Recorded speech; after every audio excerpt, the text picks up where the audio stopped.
Bonjour, je suis Vincent Itier, directeur de projet sur le projet de construction d'un data center pour le CERN. Donc là, vous êtes dans une des salles informatiques que l'on a équipées de racks informatiques avec un système de confinement en allée chaude et en allée froide.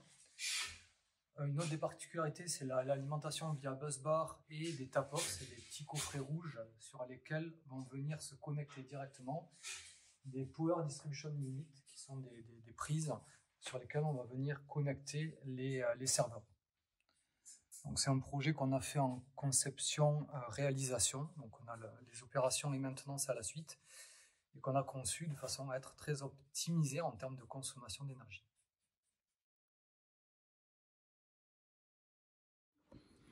Voilà, donc comme on est sur un chantier en conception-construction avec 10 ans de maintenance, on a vraiment travaillé la conception et le design de façon à être efficace énergétiquement.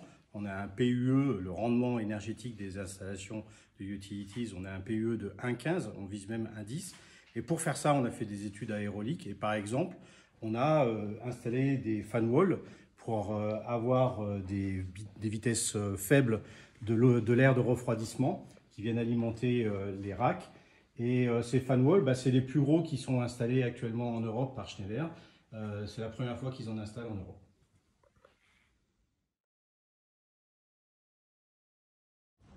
Bonjour, nous sommes sur le chantier du data center du CERN, à Prevessin.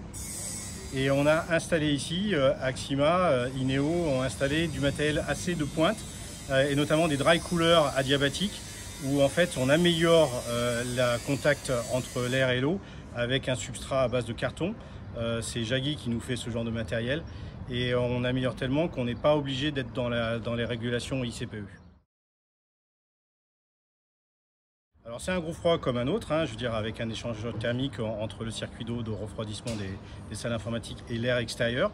Mais la surface de contact est améliorée, alors adiabatique comme on le dit parce qu'il y a une projection d'eau pour améliorer l'eau, mais là en fait l'eau elle n'est pas projetée, elle ruisselle sur du carton qui du coup est totalement humide et améliore la surface de contact. C'est une solution qui améliore de toute façon très clairement la consommation d'eau.